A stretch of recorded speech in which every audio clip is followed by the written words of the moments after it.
Hola hermanos, hermanas de Iglesia Redimidos, bienvenidos a un estudio más, domingo, acerca de los pilares fundamentales. Hoy ya estamos en el penúltimo pilar. Estamos abarcando, hoy vamos a ver el número 27. Ya solo faltaría un pilar más y terminamos, ¿verdad? Gracias a Dios que estas lecciones quedan grabadas en, en el canal de YouTube de Iglesias Redimidos. Ahí ustedes pueden ir repasándolo porque es necesario, es muy importante que repasemos estos pilares. A veces no sabemos la teoría, pero quizá no dominamos del todo los versículos bíblicos, ¿verdad? Entonces es importante estudiarlos, repasarlos, memorizar estos versículos bíblicos. Son los pilares sobre los cuales estamos fundamentados. Sobre esto es nuestra fe. Bien, así que para comenzar tendremos una oración. Vamos en oración, hermanos. Padre querido, gracias damos por la bendición de este día, Señor, por las tecnologías, por los hermanos que están escuchando y aquellos que van a escuchar estos mensajes, estos pilares fundamentales que tú dejaste como fundamento para nuestro movimiento, Señor Santo. Los muros fueron caídos, se echaron por tierra por más de 1260 años. Verdades que tu pueblo había aprendido originalmente y que eh, pues el papado echó por tierra por 1260 años. Estamos terminando ahora la historia de este mundo y toca restaurar de nuevo estos pilares. Para eso levanta este movimiento adventista, Señor, para restaurar estos pilares, para restaurar tu carácter, para enseñar cuál es la verdadera justificación por la fe y cómo el pueblo cristiano debe de andar. Gracias, Señor, damos por estos espacios, por las tecnologías. Pedimos en estos momentos que nos acompañes, que tomes control de mi habla, de mi mente, que tus santos ángeles puedan estar en la casa de todos los hermanos que están escuchando, guiando las mentes, guiando con las Biblias, ¿verdad? Analizando y razonando con nosotros, iluminándonos, Señor Santo, para poder entender mejor todas estas maravillas que has dejado para nuestro conocimiento. Gracias, Señor Santo, por escucharnos. En Jesús lo pedimos todo, Padre. Amén. Bien, el estudio de hoy es la destrucción eterna. La destrucción eterna. Ese es el pilar que vamos a estar estudiando en esta tarde-noche. Y vamos entonces ya de una a la primera diapositiva. Esta es la que hemos estado leyendo siempre. Esta la hemos estado leyendo siempre. Y dice, como se ha dicho en otro lugar, los adventistas del séptimo día no tienen otro credo que la Biblia, pero se aferran a ciertos puntos de fe bien definidos, para los cuales se sienten dispuestos a dar razón a todo el que les pida. Las siguientes proposiciones pueden tomarse como un resumen de los rasgos principales de su fe religiosa, sobre la cual hay, hasta donde sabemos, una completa unanimidad en todo el cuerpo. Estos son los pilares de nuestra fe, ¿verdad? Aquí estamos dando razón de lo que nosotros hemos creído desde el inicio, desde los orígenes. Esto es lo que la iglesia adventista original, la verdadera iglesia adventista ha creído. Estos 28 pilares que estamos estudiando en todos estos meses. Así que vamos a la siguiente y vamos a ver el pilar en sí. Dice, creemos que al final de los 1000 años el Señor descenderá o descienda con su pueblo y la nueva Jerusalén. Los muertos malvados resuciten y suban a la superficie de la tierra aún no renovada y se congreguen alrededor de la ciudad, el campamento de los santos, y del cielo descienda fuego de Dios y los consuma. Entonces serán consumidos raíz y rama, quedando como si nunca hubiesen existido. En esta destrucción eterna de la presencia del Señor, los malvados afrontan el castigo eterno que se les había advertido, que es la muerte eterna. Esta es la perdición de los hombres impíos, el fuego que los consume siendo el fuego para el cual los cielos y la tierra que ahora están reservados, mismo que derretirá incluso los elementos con su intensidad y purgará la tierra de las manchas más profundas de la maldición del pecado. Segunda de Pedro 3, del 7 al 12. Entonces vamos a leer, ¿verdad? Vamos a la siguiente diapositiva y vamos a ver lo que nos dice. El juicio ejecutivo después del milenio.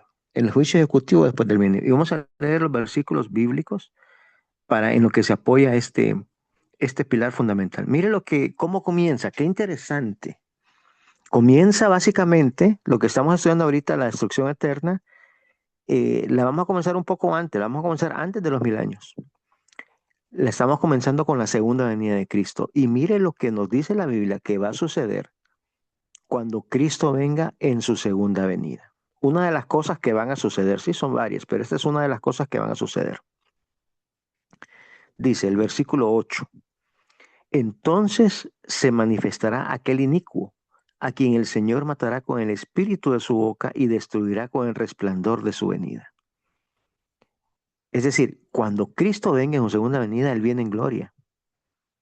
Y el inicuo, todo aquel que no aceptó a Cristo como Salvador, que no fue transformado, que no tiene el carácter de Cristo, es muerto con el resplandor de su venida. Entonces aquí quedan, lo que leímos, lo estudiamos la semana pasada, quedan tirados y no hay quien los entierre. Así comenzamos esta lección. Ahí comienza el periodo de 1000 años. ¿Sí? Nadie los enterró a estos. Murieron con la segunda venida de Cristo y no hubo quien los enterrara. Ahora, continuamos. Apocalipsis 20, del 1 al 6. Aquí ya pasaron 1000 años. Mire, comenzamos con la destrucción del impío en la segunda venida de Cristo. Todo aquel que no aceptó a Cristo Jesús en su segunda venida, muere con el resplandor de la venida, que va a ser la mayoría de la humanidad, lamentablemente. Ahora, en este pasaje que estamos leyendo ahorita, ya pasaron 1000 años. Del versículo anterior a este, hay 1000 años. Dice, y vi a un ángel que descendía del cielo con la llave del abismo y una gran cadena en la mano, y prendió al dragón y la serpiente antigua, que es el diablo y Satanás, y lo ató por 1000 años. Lo arrojó al abismo y lo encerró, y puso su sello sobre él para que no engañase más a las naciones, hasta que fuesen cumplidas 1000 años. Y después de esto debe de ser desatado por un poco de tiempo. O sea que por esos 1000 años, como leímos anteriormente, este planeta está vacío. No hay nadie más. Pasan 1000 años y entonces vamos al versículo 4. Dice, y vi tronos y se sentaron sobre ellos los que recibieron facultad de juzgar, y vi las almas de los decapitados por causa del testimonio de Jesús y por la palabra de Dios. Los que no habían adorado a la bestia ni su imagen, y que no recibieron la marca en sus frentes, ni en sus siervos, ni en sus manos, perdón, y vivieron y reinaron con Cristo 1000 años. O sea, eso vamos a estar haciendo durante 1000 años. Eso lo vimos la lección anterior. Juzgando, ¿verdad? A aquellos que no están en la patria celestial. Juzgando a los ángeles caídos. Juzgando a los impíos. Eso vamos a estar haciendo durante 1000 años. Ahora, aquí viene el versículo 5. Aquí con el 5 en sí, aquí sí ya pasaron 1000 años. Dice, pero los otros muertos no volvieron a vivir hasta que se cumplieron 1000 años. O sea, los que reinamos con Cristo por 1000 años resucitamos cuando Cristo vino en segunda venida. Pero en segunda venida también murieron los impíos. Estos impíos que murieron en ese momento y todos los impíos que han muerto a través de la historia del mundo resucitan 1000 años después de la segunda venida de Cristo. Te leo el versículo 5 de nuevo, dice, pero los otros muertos no volvieron a vivir hasta que se cumplieron 1000 años. Esta es la primera resurrección. Bienaventurado y santo el que tiene parte en la primera resurrección. La segunda muerte no tiene potestad sobre estos, sino que serán sacerdotes de Dios y de Cristo y reinarán con él 1000 años. Entonces, como dijimos en la lección anterior, entre ambas resurrecciones hay una distancia de 1000 años. Entre la primera resurrección, que es la de los justos, que se da cuando Cristo venga en su segunda venida, hasta la segunda resurrección, que es la de los impíos, hay un periodo de 1000 años, ¿sí? Ahora, ¿qué más sucede cuando se cumplen estos 1000 años? Vamos al siguiente pasaje, Apocalipsis 21:2. Y yo, Juan, vi la santa ciudad, la nueva Jerusalén, descender del cielo de Dios, dispuesto como una esposa ataviada para su marido. Es decir, después de los 1000 años, están resucitando los impíos, pero también está descendiendo la santa ciudad, la nueva Jerusalén. En la lección anterior, si no la han escuchado, los invito a que la lean, a que la miren. Leímos y vimos los pasajes en la Biblia, la descripción que da detallada la Biblia en Apocalipsis de esta santa ciudad, de cuánto medía, de qué están hechos los muros. Bueno, un estudio magnífico, muy bonito. Les invito a que lo busquen si no lo han visto en el canal de YouTube de Iglesias Redimidos. Continuamos entonces. Apocalipsis 20 del 7 al 9. Cuando los 1000 años se cumplan, cuando esté descendiendo esta ciudad, ¿verdad? Y estén resucitando los impíos, Satanás será suelto de su prisión y saldrá a engañar a las naciones que están en los 4 ángulos de la tierra, a Gog y a Magog, a fin de reunirlos para la batalla, el número de los cuales es como la arena del mar. Y subieron sobre la anchura de la tierra y rodearon el campamento de los santos y la ciudad amada. Mire que en ese momento ya descendió la ciudad amada. Y de Dios descendió fuego del cielo y los consumió. Es decir, cuando se cumplen los 1000 años, por eso es que Satanás es suelto de su prisión, porque sale, versículo 8, a engañar a las naciones. Ya resucitaron nuevamente los impíos. Entonces ya tiene que engañar de nuevo. Y él les hace creer que él los ha resucitado. Y los congrega y les dice, mire, pero estos resucitan, así como dijimos la vez anterior, resucitan sin ser transformados, con la misma enfermedad que les causó la muerte, con la misma condición que les causó la muerte. Y Satanás los junta y les dice, yo los he resucitado. Ustedes están aquí por mí. Yo tengo ese poder. Ahora miren cuántos somos. Contémonos y rodeemos esa ciudad que acaba de descender. Miren que en medio de esa ciudad está el árbol de la vida. Si nosotros podemos conquistar esa ciudad y tomar ese árbol por la fuerza, tendremos entonces acceso a ese alimento, a ese fruto especial. Y ya no nos vamos a morir. Nos vamos a sanar de las heridas que tenemos ahorita. Y ya no vamos a morir. Eso es lo que está diciendo acá. Ahora, hay una matutina que se llama Maranata. Y ahí la sierva del Señor escribe que esta gente incluso se puso a fabricar armas. No dice cuánto tiempo se tardaron en fabricarlas, pero sí se pusieron a fabricar armas para el ataque contra esta ciudad. Y entonces el versículo 9 sí lo está resumiendo así, ¿verdad? También.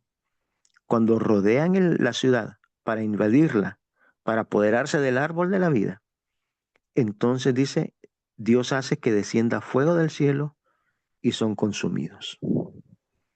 Ahí llega, esa es la destrucción final. Así nos lo está tratando el libro de Apocalipsis. Continuamos siempre leyendo Apocalipsis 20. Vamos a la siguiente diapositiva, Apocalipsis 20, 14 y 15. Y nos dice, y la muerte y el Hades fueron lanzados al lago de fuego. Esta es la muerte segunda.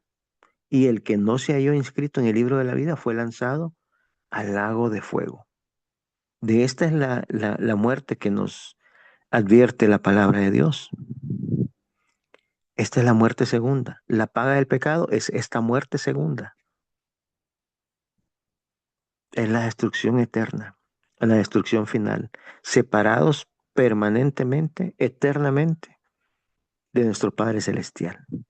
No conscientes, no vivo en otro lado, sino que dejamos de existir. Ya vamos a ver los pasajes más adelantito. Veamos uno de ellos ahorita, Malaquías 4:1. Dice, porque he aquí viene el día ardiente como un horno, y todos los soberbios y todos los que hacen maldad serán estopa. Aquel día que vendrá los abrazará, ha dicho Jehová de los ejércitos, y no les dejará ni raíz ni rama. Es decir, el pecado va a ser eliminado totalmente, totalmente. No va a quedar ni raíz ni rama, dice la palabra de Dios. Ese fuego del agua ardiente, que dice que es fuego eterno. ¿Y por qué es eterno? Bueno, porque va a durar hasta que se queme el último. El último en quemarse va a ser Satanás. No dice tampoco la palabra de Dios por cuánto tiempo va a ser eso, pero finalmente él se va a quemar y va a ser destruido. El pecado, dice acá, será eliminado de raíz y rama. Si fuera cierta, si fuera cierto aquel cuento que se nos ha dicho del infierno, pues este versículo sería mentira. Porque si el infierno existiera, así como nos lo han dicho a veces, ¿verdad? En las iglesias populares, el pecado no sería eliminado ni de raíz ni de rama. Habría un lugar donde siempre existiría el pecado. Y eso eh, atrae otra mentira también. Ya la vamos a ver más adelantito. Continuamos con el estudio. Abdías 1, 15 y 16 dice, porque cercano está el día de Jehová sobre todas las naciones. Como tú hiciste, se hará contigo. Tu recompensa volverá sobre tu cabeza. De la manera que vosotros bebisteis en mi santo monte, beberán continuamente todas las naciones, beberán y engullirán, y serán como si no hubiesen sido. Las naciones van a desaparecer. El mundo, los habitantes del mundo que no acepten a Cristo Jesús, que no tengan el carácter de Cristo, van a morir, van a ser destruidos. Al final va a ser como si no hubiesen existido. Mira lo que nos dice Romanos 6:23. Porque la paga del pecado es muerte, mas la dádiva de Dios es vida eterna en Cristo Jesús, Señor nuestro. Aquí quiero detenerme un poco. La Biblia es bien clara. Mire lo que dice el versículo 23. Dice, porque la paga del pecado es muerte. Cuando nosotros pecamos, lo que hacemos, la paga, si no nos arrepentimos de ese pecado, va a ser muerte. Mas la dádiva de Dios es vida eterna en Cristo Jesús, Señor nuestro. O sea que los únicos que van a tener vida eterna va a ser el pueblo de Dios, los que sean justificados por Jesucristo. Eso de que van a seguir existiendo en el infierno por la eternidad, esa es una mentira de Satanás. Es la misma mentira desde Génesis, desde el inicio. Dios dijo, ciertamente, si comes de ese árbol vas a morir. Es lo mismo que nos está diciendo acá. La paga del pecado es muerte. Satanás nos dice, no es cierto, no van a morir. El infierno sigue existiendo en un lado por la eternidad y ahí se van a estar quemando día y noche. Le pregunto yo a las madres de familia, a los padres de familia, que ojalá que Dios no quiera que ese sea el caso, ¿verdad? Pero si alguno de sus hijos llegara a perderse y no entra en la patria celestial, ¿podría usted estar feliz ante la presencia de su Señor, de nuestro Padre, sabiendo que uno de sus hijos se está quemando en ese momento por la eternidad? ¿Sería eso un Dios justo que por 70, 80, 60 años de pecado tengamos que sufrir la eternidad? Eso no es lo que está enseñando la palabra de Dios acá. El pilar es destrucción eterna, totalmente en contra, este pilar, de la mentira del infierno. Este pilar en realidad enseña el estado de los muertos en sí.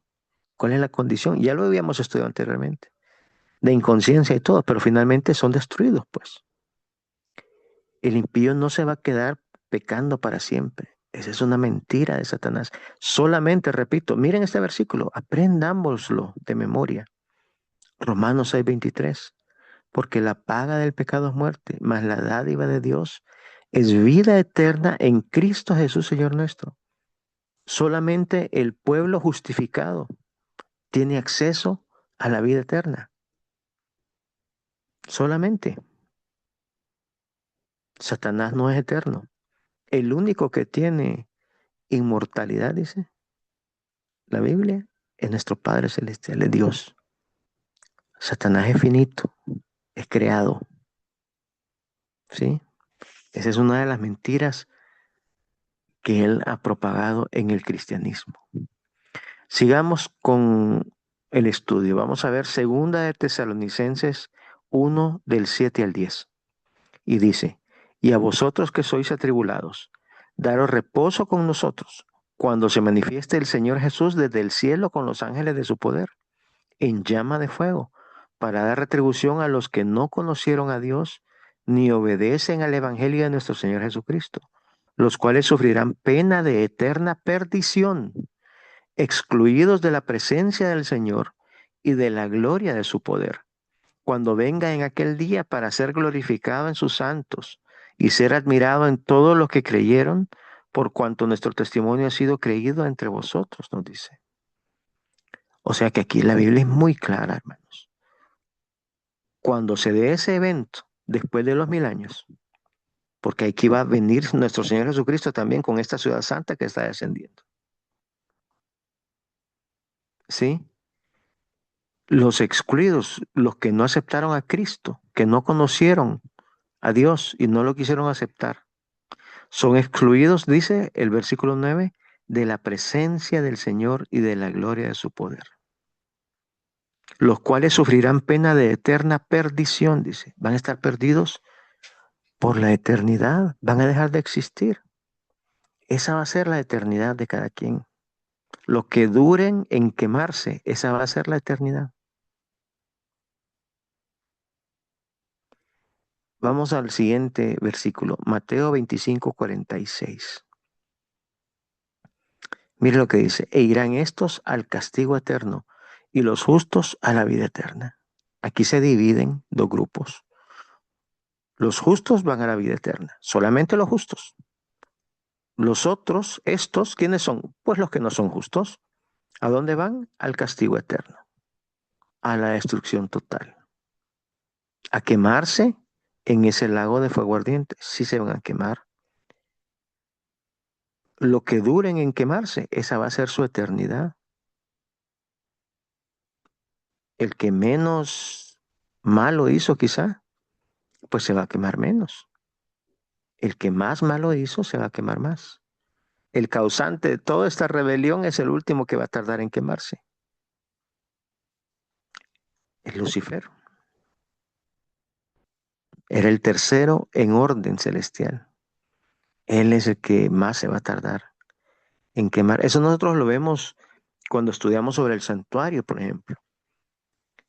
Recordamos que después del día de expiación, cuando el pueblo quedaba justificado, cuando se borraba el registro del pecado de todo el pueblo de Israel, y aquellos del pueblo de Israel que habían participado de esta fiesta, que se habían arrepentido, se habían puesto a cuentas con Dios y habían participado de esta fiesta del Yom Kippur, su libro se mantenía en los registros genealógicos del pueblo de Israel. Ahora, si había algún israelita que no participaba, que no hubo participado en esa fiesta del Yom Kippur, del día de expiación, ese nombre era borrado de los libros genealógicos, de los récords genealógicos de Israel. Eso sucedía, o sea que quedaba excluido del pueblo de Dios. Pero ¿qué más sucedía? Ahí no terminaba el día de expiación. Se llevaba a Azazel al desierto. Azazel es el nombre, representaba a Satanás. Y allá se le dejaba morir en el desierto. Ese era un símbolo de lo que va a suceder al final. Al final de la historia, eso es lo que va a suceder. Pero finalmente va a ser destruido. El pecado, como dijimos anteriormente, leímos en Malaquías, va a ser eliminado de raíz y rama. Ya nunca más va a existir en todo el universo. Veamos qué nos dice segunda de Pedro 3, del 7 al 12. Dice, pero los cielos y la tierra que existen ahora están reservados por la misma palabra, guardados para el fuego en el día del juicio y de la perdición de los hombres impíos. Mas, oh amados, no ignoréis esto, que para con el Señor un día es como 1000 años y 1000 años como un día.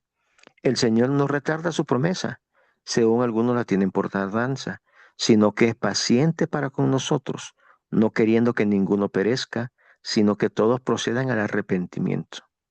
Pero el día del Señor vendrá como ladrón en la noche, en los cuales los cielos pasarán con gran estruendo, y los elementos ardiendo serán deshechos, y la tierra y las obras que en ella hay serán quemadas. Todo esto va a desaparecer. Versículo 11 dice, puesto que todas estas cosas han de ser deshechas, ¿cómo no debéis vosotros andar en santa y piadosa manera de vivir, esperando y apresurándoos para la venida del día del Señor, en el cual los cielos, encendiéndose, serán deshechos, y los elementos siendo quemados se fundirán? Aquí está, hermanos. Este planeta va a ser destruido al final por fuego. Así se va a purificar y todo va a ser recreado de nuevo. Ahora, ¿qué creían nuestros pioneros? ¿Qué creían nuestros pioneros? Vamos a la siguiente diapositiva entonces. Y vamos a ver qué escribió J. N. Andrews.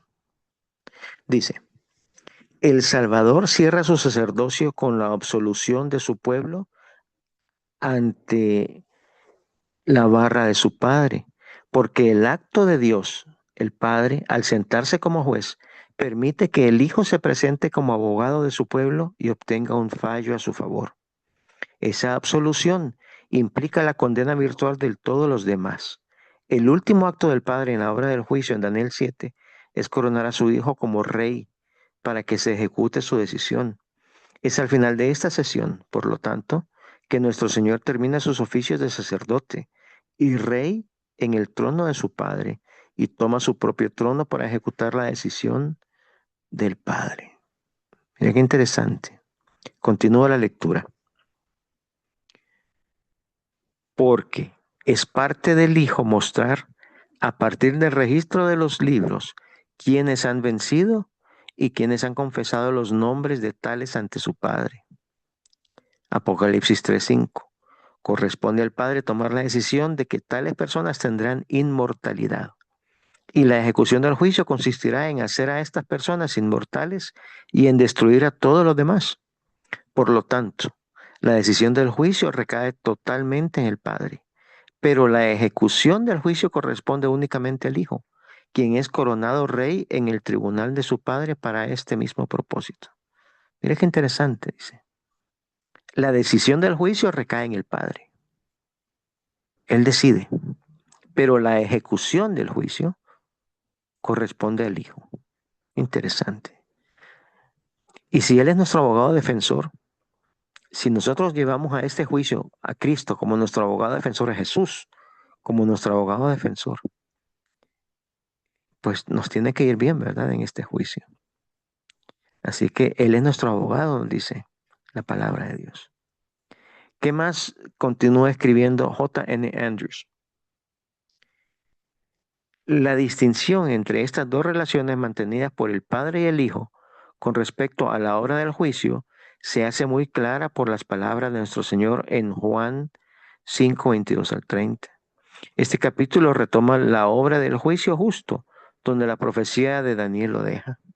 El Padre, habiendo emitido la decisión y habiendo ungido a su Hijo como rey, corresponde al Hijo ejecutar el juicio, una obra que él conoce explícitamente en Juan 5. En este capítulo, nuestro Señor utiliza estas palabras notables.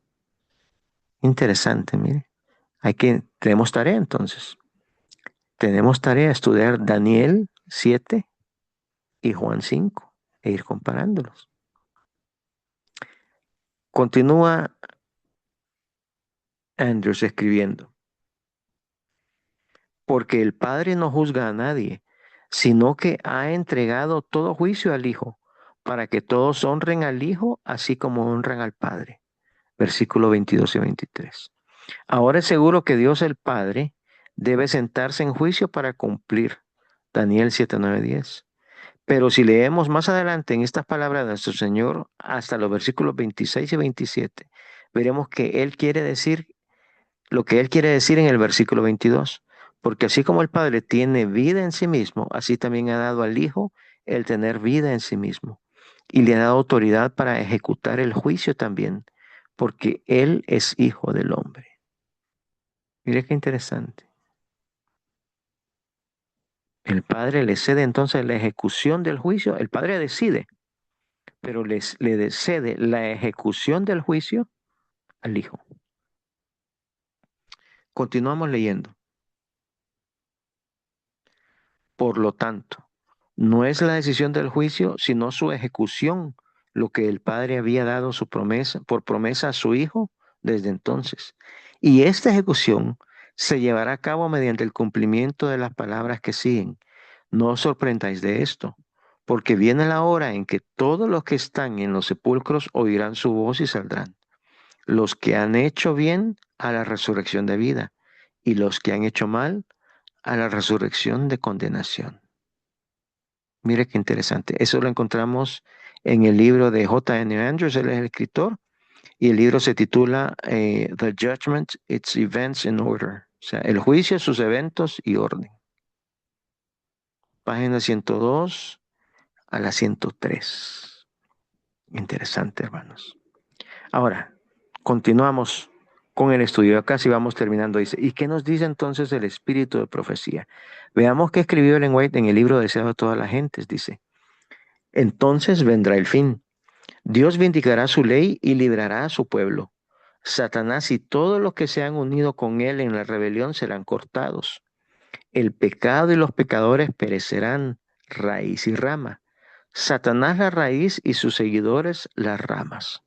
Será cumplida la palabra dirigida al príncipe del mal. Por cuanto pusiste tu corazón como corazón de Dios, te arrojé de entre las piedras del fuego, oh querubín protector. Espanto, en espanto serás, dice, y para siempre dejarás de ser. Entonces no se hará el malo y contemplará sobre su lugar y no perecerá. Serán como si no hubiesen sido. Eso escribió Ellen White en el Deseado de toda la gente, página 712.3. Satanás va a ser destruido. El pecado va a ser destruido y los pecadores también van a ser destruidos. Ahora, ¿qué más escribió Ellen White? Veamos. Este no es un acto de fuerza arbitraria de parte de Dios. Los que rechazaron su misericordia sigan lo que sembraron. Dios es la fuente de la vida y cuando uno elige el servicio del pecado, se separa de Dios y se separa así de la vida. Queda privado de la vida de Dios. Cristo dice, todos los que me aborrecen aman la muerte. Dios les da la existencia por un tiempo para que desarrollen su carácter y revelen sus principios. Logrado esto, reciben los resultados de su propia elección. Por una vida de rebelión, Satanás y todo lo que se unen con él se les colocan de tal manera en desarmonía con Dios, que la misma presencia de él es para ellos un fuego consumidor. La gloria de aquel que es amor los destruye. Mira qué interesante. Nosotros mismos hoy, ahorita, no podemos ver a nuestro Padre. Seríamos destruidos. Pero como vamos a ser transformados, cuando Cristo venga en su segunda venida, entonces ese velo que nos cubre ahora, que cubre este planeta, va a ser quitado. Y cuando Cristo venga, por eso con la gloria de su venida, el impío morirá, será consumido. No podemos estar ante la presencia de Dios. Así que finalmente esta gente eh, es destruida porque eso es lo que sembraron, pues. Se apartan de la vida. Al estar en la presencia de la vida, son consumidos, no pueden sobrevivir, ¿verdad? Ese es el resultado natural. Bien, hermanos, ese es el estudio de hoy. Interesante esos estudios finales, ¿verdad? La destrucción eterna. La destrucción eterna. Creo que es muy claro esto. Y son verdades que la mayor parte del mundo quizás las ignora. Y qué bueno que queda estos materiales, que queda esta luz, para que nosotros podamos compartirla con la gente. Mire lo que la Biblia dice. Y le aseguro que más de uno se va a interesar en conocer un poco más acerca de la Biblia, de la palabra de Dios. Bien, hermanos, estamos llegando con esto al fin de este pilar número 27. Que Dios les bendiga y nos escuchamos la próxima semana ya para estudiar el último pilar del movimiento adventista. Son 28. Hoy estudiamos el número 27. Que Dios les bendiga, que tengan un feliz descanso, mis hermanos, y nos escuchamos la próxima semana con la ayuda de Dios. Bendiciones para todos.